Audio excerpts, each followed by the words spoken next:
कहा 1000 वर्ष तक लड़ते रहे और दोनों जीते रहे, मतलब जीवित रहे।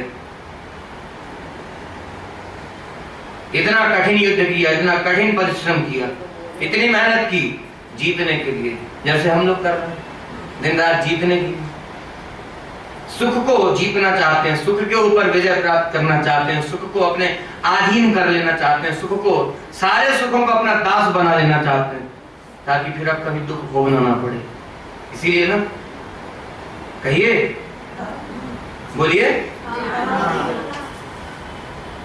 जितनी सुख की सामग्रियां है, जितनी धन संपदा है, जितनी वैभव ऐश्वर्य श्री लक्ष्मी इत्यादि है, पद प्रतिष्ठा, उन सबको अपना दास बना करके रखना चाहते हैं कि अब कभी धन का अभाव ना हो, अब कभी सुख का अभाव ना हो, अब ऐसे कपड़े पहनने ओढ़ने को मिले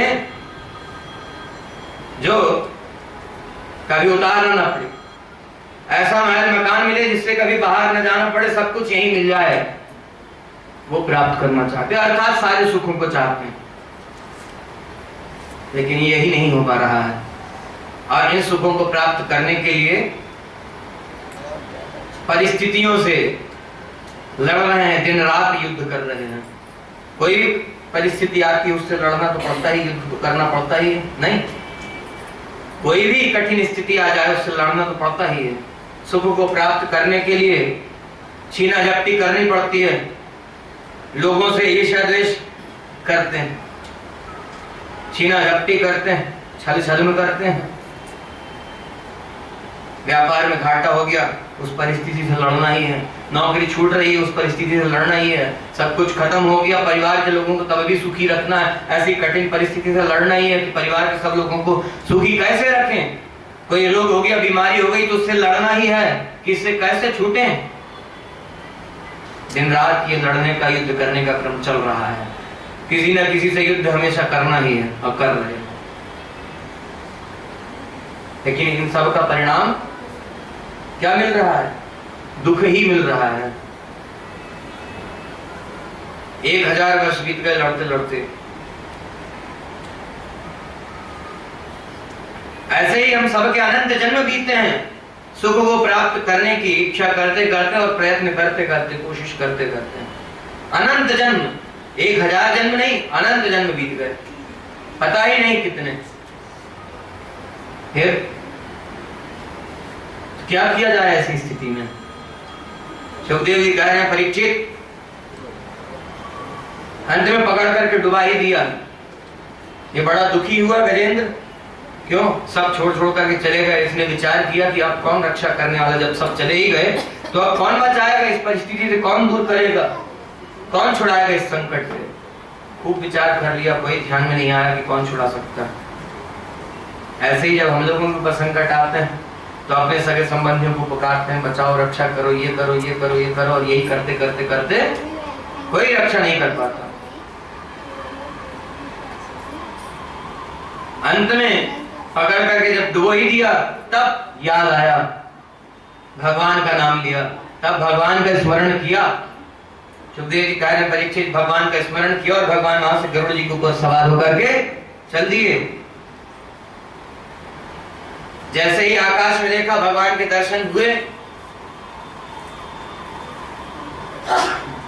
और अब ये खींच करके डुबा ही देना चाहता था, मरने ही वाला था गजेंद्र, यह गजराज हाथी मरने ही वाला था, बिल्कुल डुबा ही देने वाला था। कहीं वर्णन आया कि जौ भर सुन रही जल ऊपर, तिल भर सुन रही जल ऊपर, तब हरि नाम उच्चारायण। सुखदेव जी कह रहे हैं, कमल के पुष्प को स्पर्श करके भगवान का स्मरण किया, भगवान का जैसे ही दर्शन किया, कमल पुष्प का स्पर्श किया सूंड से, या कहीं ऐसा भी वर्णन मिलता है, कमल का पुष्प उखाड़ा और भगवान को दिखाया। भगवान को इसकी आवश्यकता नहीं कि पुष्प लेकर के भगवान के चरणों में ही चढ़ाना पड़ेगा तभी भगवान प्रसन्न होंगे। भगवान ने तो कहा, पत्रम पुष्पम फलम तोयम यो में भक्त्या प्रयच्छति। और उसके आगे की लाइन जो है वही भगवान यहाँ कर रहे हैं, तदा हम भक्ति परितम अष्टामी प्रयतात्मना, जो मुझे प्रेम पूर्वक पत्र पुष्प कुछ भी अर्पण करता, मैं प्रयत्न करके उसको स्वीकार करता हूँ। भगवान ये नहीं कहा कि जब चरणों में चढ़ा ही देता तब मैं स्वीकार करता हूं। भगवान को अर्पण करने की इच्छा तो करे, कल बताया था ना, मन में इच्छा होती है कि भगवान को अच्छा अच्छा भोग लगाएं, मोहन भोग पवाएं भगवान को, लेकिन स्थिति नहीं है, उतना धन लगा नहीं सकते, ऐसी स्थिति नहीं है, तो चाहना करने की जरूरत है। भगवान स्वयं कृपा करके वह सेवा ले लेंगे। पवाने की इच्छा तो कीजिए, भगवान सारे योग लगा देंगे कि भगवान को मोहन भोग बना करके पवा सकें। इच्छा करने की जरूरत है। भगवान ने कहा यो में भक्ता प्रयच्छति, भक्ति पूर्वक प्रेम पूर्वक जो मुझे अर्पण करता है मैं प्रयत्न करके उसको स्वीकार करता हूं। प्रयतात्मनः, प्रयत्न करके स्वीकार करता हूं। ये कोई साधारण बात नहीं है। अर्पण करने का प्रयास करना और स्वीकार भगवान स्वयं प्रयत्न करके कर देंगे। जैसे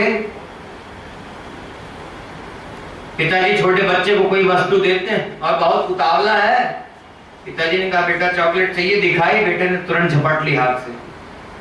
छोटा बच्चा है, उसको चॉकलेट बहुत प्रिय है, पिताजी ने कहा लो, हाथ थोड़ा दूर ही है, उसने तुरंत झपटा मार के ले ही लिया। भगवान जीव के द्वारा कुछ भी अर्पण किया जाना जो है उसको प्राप्त करने के लिए ऐसे ही लालायित कहा करते हैं कि एक बार अर्पण करने की इच्छा तो करे। ऐसा ही आत्मसमर्पण भी है। भगवान के चरणों में आत्मसमर्पण करने की इच्छा तो करें, भगवान स्वयं कृपा करके अपनाएंगे। हमें ये सब करने की जरूरत नहीं है। और भगवान कृपा करके अपनाए, भगवान अपने हाथ से पकड़े, उसी में भलाई है। अपने हाथ से हम भगवान को पकड़ने की कोशिश करेंगे तो फिर गड़बड़ हो जाएगी, फिर छूटने का भय भी है। क्यों? हमने पकड़ा, मैंने पकड़ा है, तो ये मैं ही जो है डुबाने वाला है। ये अहंकार जो है यही दुर्गति कराने वाला। मैंने पकड़ा, मैं भगवान की शरण हुआ। भगवान के आगे केवल समर्पण करना, हाथ जोड़ करके, साष्टांग करके, मन वचन कर्म से भगवान की चरण शरण होना। भगवान स्वयं कृपा करके अपना लेंगे। समझ में आ रहा है? श्रीमन नारायण भगवान की ये स्वयं भगवान के द्वारा पकड़ा जाना अच्छा है। अपनी तरफ से भगवान को नहीं पकड़ना, हम कर भी नहीं सकते। क्यों? जैसे बच्चे के हाथ छोटे छोटे होते हैं और पिताजी का हाथ पकड़ना चाहे तो पिताजी का हाथ पकड़ पाएगा? पकड़ भी लिया तो छूट जाएगा, है ना? और पिताजी हाथ पकड़ेंगे बच्चे का तो छोड़ेंगे नहीं, जब तक वो चाहेंगे नहीं तब तक छोड़ेंगे नहीं। लेकिन परम पिता तो ऐसे हैं कि जीव को कभी छोड़ना चाहते ही नहीं। वो तो सदा सदा अपने पास ही रखना चाहते हैं जीव को। भगवान ऐसे ही।